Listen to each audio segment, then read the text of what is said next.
Hey guys, I want to take a second to make a quick video, just kind of piggybacking off of Gus's email regarding parent-teacher conferences. We are going to have some scheduled on the 26th and some scheduled on the 27th as well. Last year we used Calendly. We are not going to use Calendly this year. We are actually going to try something new with Google. Kudos to Brittany Starzl for bringing this to my attention. I think it's pretty user-friendly and something that we might be able to use long-term, but we're going to give it a shot this year. So first thing you'll need to do is, as you open up Google Calendar, go ahead and click Settings. Settings. If you scroll down near the bottom, you'll see that there's an option to select this box, Create Appointment Schedules instead of Appointment Slots.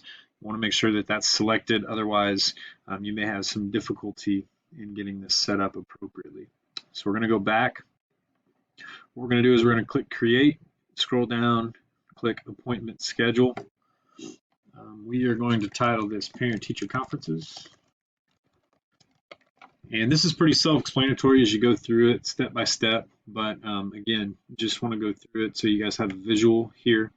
In the past, we had done 10-minute conferences. Unfortunately, we don't have the ability to do that. The smallest increment of time is 15 minutes, so we're going to click 15. With this general availability, we don't want this to repeat weekly. We want it to be just 2 particular days. So those days again are the 26th, where our scheduled conferences are going to be from 3 p.m. to 6 p.m. And then also the 27th from 10:30 a.m. to 4 p.m. Going down the list here with the scheduling window, go ahead and uncheck the first box because that talks about maximum time it could be scheduled. And then also, this next box here doesn't really need to be checked, although if you do want to set up parameters for the minimum time before the appointment can start, that's up to you. May not be a bad idea just to put that as 1 hour. Then also we're going to select a color. I'm going to select green and then click next there. The other things here, booking page, photo, and name. You want to make sure that's displayed. As far as location, we're doing an in-person meeting. You can indicate that it's at the high school or in your classroom, whatever you want to do. There's room to provide a description there as well. Booking form, this is, I guess we do have to enter a location. KHS. The booking form, this piece right here is very important. This is the information that those folks are going to enter after they are signed up. So we'll want their first name, their last name, and email address. I've heard that you are limited to 4 items. So our 4th and final item is going to be customized.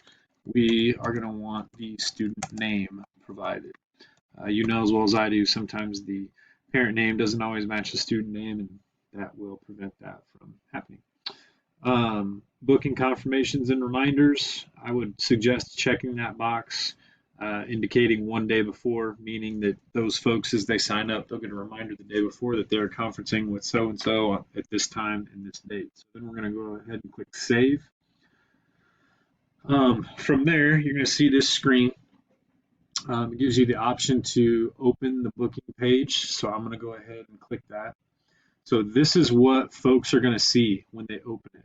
Obviously, this is displayed with today's date, Wednesday the 5th. So if we scroll over to where we see the 26th and 27th, you'll see there in 15-minute increments are the available conferences that folks have the ability to sign up with. So if I want to click 3 p.m., type in my name, email address, and student name. If I were to fill that out, which I'm not going to, but if I were to fill that out, hit book, it's going to clear out that space. It's going to send me a confirmation email, and then therefore that scheduled time is no longer available to others.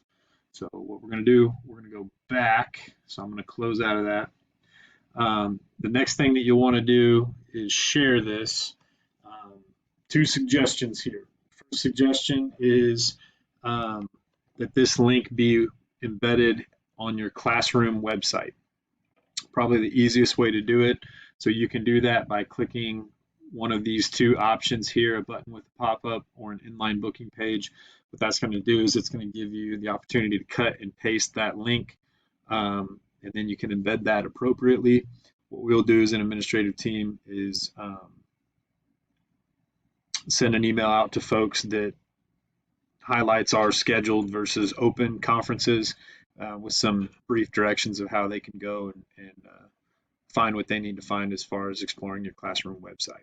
So once that's embedded, then you should be good to go, and then you'll have an idea using your calendar and those confirmation emails of who is coming on what date and what time. So that's the gist of it. Again, pretty user friendly. If you have any questions, feel free to come by and ask.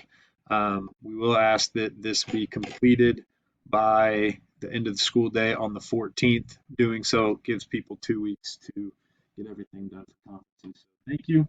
Have a good day.